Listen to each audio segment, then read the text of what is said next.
Om Shanti. Good morning आप सभी बाबा के रूहानी फरिश्तों को। आज फरवरी महीने का अंतिम पड़ाव सुनते हैं बाबा की मधुर मुरली का सार। मुख्य पॉइंट्स। मीठे बच्चे, शांति चाहिए, ये सारे प्रश्न सारी दुनिया का प्रश्न है। किसको शांति नहीं चाहिए, खुशी नहीं चाहिए, किसको ईश्वरीय प्रेम नहीं चाहिए, किसको सुख नहीं चाहिए, किसको आनंद नहीं चाहिए, सबको चाहिए।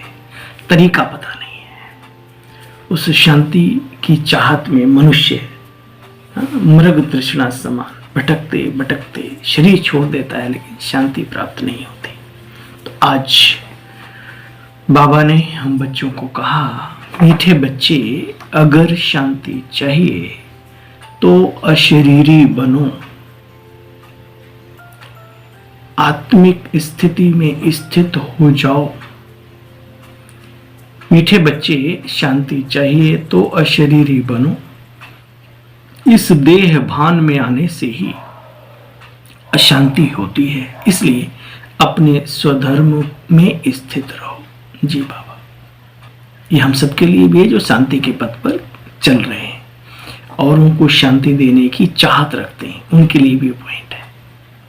प्रश्न है, यथार्थ याद क्या है? ईश्वरीय याद यथार्थ क्या है?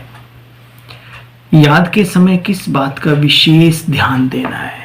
बाबा ने कहा, योग करते समय विशेष किस बात का अटेंशन देना है?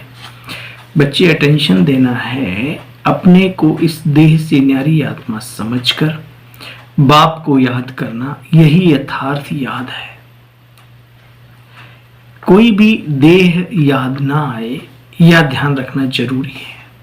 याद में रहने के लिए ज्ञान का नशा चढ़ा हुआ हो, बुद्धि में रहे। बाबा हमें सारे विश्व का मालिक बनाते हैं।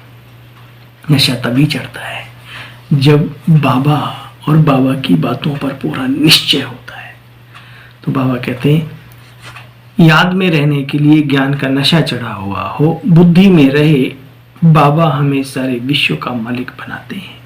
हम सारे समुद्र, सारी धरनी के मालिक बनते हैं। गीत बजा है, तुम्हें पाके हमने जहां पा लिया है। ओम शांति। ओम शांति का अर्थ है अहम आत्मा शांत स्वरूप। मनुष्य फिर समझते हैं ओम माना भगवान। बच्चे, परंतु ऐसे नहीं है। ओम माना मैं एक अजर अमर अविनाशी आत्म तत्व हूं, आत्मसत्ता हूं। परंतु भल मनुष्य ओम शांति कहते तो हैं, परंतु अर्थ नहीं जानते। ओम शांति अक्षर अच्छा है। हम आत्मा और हमारा स्वधर्म भी शांत है। देखो बच्चे, भक्ति में दिखाया है नारद को, शक्ल बंदर की दिखाई है, तो बाप समझाते हैं। देखने में आजकल भल मनुष्य मनुष्य है, परंतु सीरत बंदर जैसी, भीतर में जो उत्पात थी, हरकतें हैं, वो बंदर जैसी, जानवर जैसी। गाया भी हुआ है। खुद भी मंदिरों में जाकर के गाते हैं देवताओं के आगे, आप सर्वगुण संपन्न, 16 कला संपूर्ण। और अपने लिए क्या कहते हैं? हम नीच हैं, पापी हैं, कपटी हैं, है ना। परंतु कोई अगर उन्हें कह दे ओए पापी, तो बस बिगड़ पड़ेंगे।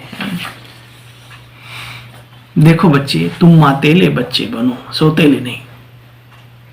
बाप की मत पर चलो। बाप समझाते हैं, ये रावण तुम्हारा सबसे बड़ा दुश्मन है, सबसे बड़ा।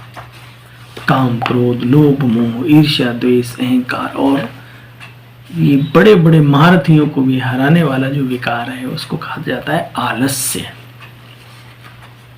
बच्चे, रावण तुम्हारा बहुत बड़ा दुश्मन है।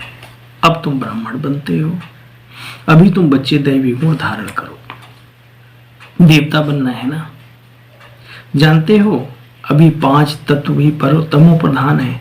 आजकल मनुष्य तो भूतों की पूजा करते रहते हैं, भूतों की ही याद बुद्धि में रहती है।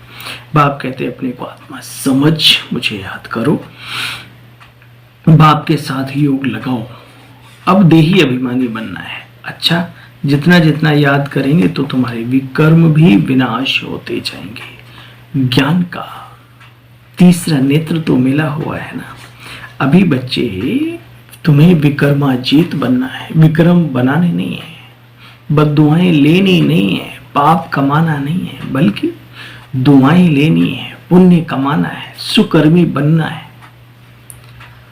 वह होता है विक्रमाजीत संवत, यह है विकर्मी संवत। कलयुग में विकर्मी संवत से विक्रमाजीत संवत में जाना है। तुम बच्चे योग बल से जीत पाते हो। भारत का योग बड़ा मशहूर है। यहां आए हो, अपने आप से पूछो, हम भगवान के पास क्यों आए, हमने उसे क्यों समझा, उसने हमें क्यों अपनाया। बाबा कहते यहां आए हो पारस बुद्धि बनने के लिए।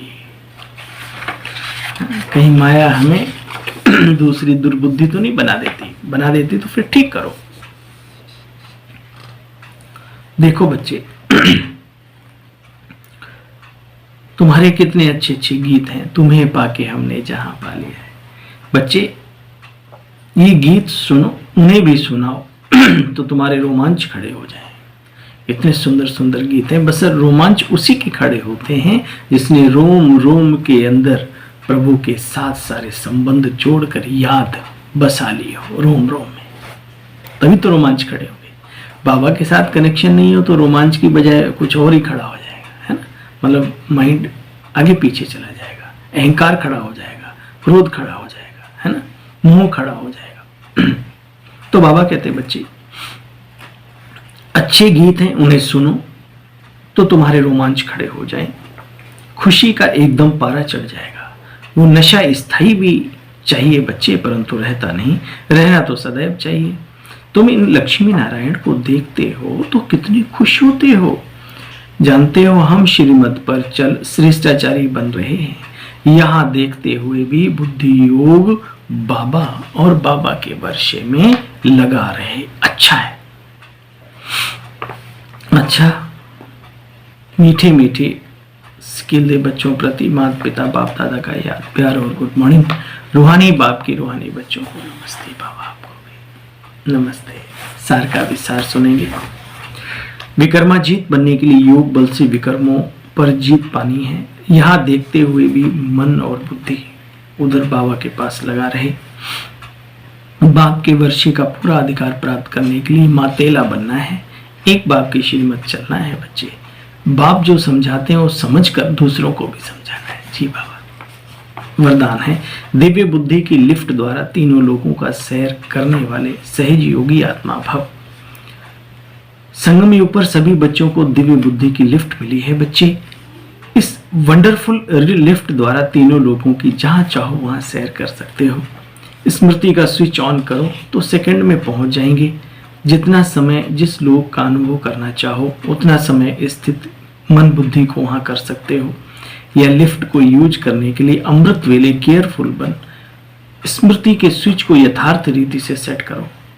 अथॉरिटी होकर इस लिफ्ट को कार्य में लगाओ तो सहज योगी बन जाएंगे और मेहनत बच्चे जीवन से समाप्त हो जाएगी। स्लोगन है मन को मौज में रखना। ध्यान से सुनना है, मन को मौज में रखना यही जीवन जीने की कला है। ठीक है, मस्त मौला। अब व्यक्ति इशारा है एकांत प्रिय बनो, एकाग्रता को बच्चे अपनाओ। एकांतवासी का डबल अर्थ है, सिर्फ बाहर के एकांत नहीं लेकिन एक के अंत में खो जाना, यही एकांत है। फिर पता भी नहीं चलेगा कितना समय बीत गया। ऐसे एक के अंत में चले जाओ, अर्थात बाबा से जो जो प्राप्तियां हुई हैं उनको याद कर करके बाबा के स्वरूप, बाबा की बातें, बाबा से प्राप्तियां, बाबा द्वारा शक्तियां, बाबा द्वारा गुण, उस एक एक चीज के अंत में खो जाओ। इसी को एकांत। कल फिर मिलते हैं बाबा की मधुर मुरली लेकर के आप सबकी सेवा में उपस्थित होंगे। तब तक के लिए ओम शांति।